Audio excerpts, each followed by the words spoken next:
ketika Nabi SAW masuk di dalam masjid beliau, itu mendapati dua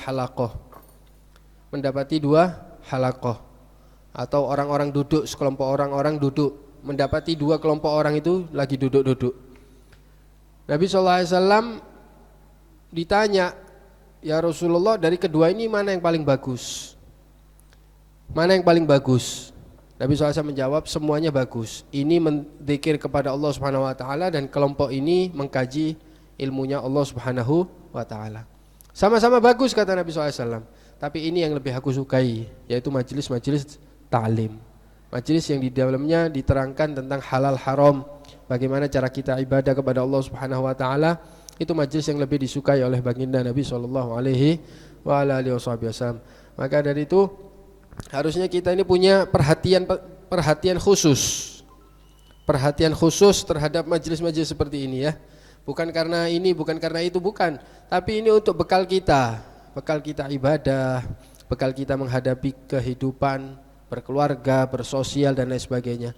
Nanti seperti yang dikatakan Habib Akil tadi, di dalam ilmu fikih ini diajarkan bagaimana cara kita hidup yang baik dan benar itu apa. Yang kita ini diajari kebersihan, kedisiplinan dan lain sebagainya. Itu ada di dalam ilmu fikih. Paham? Bagaimana caranya istinja, bagaimana caranya qada'ul hajat tadi dikatakan, dalam keadaan jongkok, dalam keadaan ini dan itu dan lain sebagainya. Itu coba siapa yang bukan kalau siapa lagi yang bisa mengajarkan seperti itu? Siapa lagi yang bisa menghadirkan kajian-kajian seperti itu kalau bukan kajian-kajian fikih seperti ini? Paham? Maka dari itu jangan sampai luput, paling enggak seminggu sekali kita punya. Makanya Habib Sekaf bin Hasan Baharun di dalam pengajian beliau kemarin mengatakan, kalau kita ini duduk, ya kan? Kalau kita ini sudah enggak bisa jadi orang alim, kata beliau, kalau kita ini enggak bisa jadi orang alim, minimal kita ini jangan sampai luput daripada majelis ta'lim. Ya kan? Karena beliau mempunyai empat pondasi yang beliau gunakan untuk anak-anak beliau serta murid-murid beliau. Yang empat ini jangan sampai luput salah satunya. Yang pertama mondok. Kalau nggak bisa mondok, madrasah diniyah. Kalau nggak bisa madrasah diniyah, madrasah Al-Quran, TPQ. Kalau nggak bisa majelis taklim. Kita sudah nggak bisa mondok, nggak bisa hadir madrasah diniyah, TPQ apalagi kita sudah beruban, ya kan? Paling tidak kita hadir majelis taklim. Jangan sampai luput ini empat ini. Ini khususnya kita yang sudah beranak pinak, yang sudah mempunyai cucu mungkin dari kita jangan sampai luput ini. Ini adalah pondasi kita atau acuan kita untuk mendidik anak-anak kita. Kita ambil dari sini ilmu yang manfaat, kemudian diajarkan kepada keluarganya kita. Diajarkan kepada sanak famili kita, bagaimana caranya sholat. Oh gini nak caranya sholat. Oh gini caranya istinja, oh gini caranya tayamum, oh gini caranya mandi besar. Itu yang harus kita ajarkan. Kalau kita nggak punya bekal, ya kan? Kalau kita nggak punya bekal, maka apa yang akan kita ajarkan untuk anak-anak kita? Nggak ada. Kalau kita nggak hadir majelis taklim seperti ini, kita nggak cari bekal istilahnya.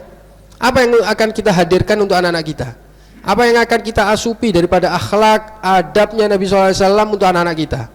Nggak ada. Makanya zaman sekarang ini bukan krisis apa? Bukan krisis ekonomi saja, tapi krisis akhlak, krisis ilmu agama. Krisis, semua krisis sekarang ini. Paham? Krisis semua. Akhirnya kita ini tidak bisa mendidik anak kita. Nanti kalau sudah kita tidak bisa didik, kita pasrahkan ke sana sini. Makanya kata Habib Sekaf, beliau kemarin ngomong di majelisnya beliau, anak-anak pondok sekarang ini nakal, ya kan? Kalau nakal atau melanggar, gurunya yang disalahkan. Gurunya yang disalahkan. Loh, kata Habib Sekaf, ini bukan murni kesalahan guru, ini juga ada kesalahan daripada orang tua yang dulu di rumahnya nggak mendidik. Paham ya? Yang dulu di rumahnya nggak mendidik atau kurang pendidikannya. Nah ini loh yang harus kita hindari itu seperti itu.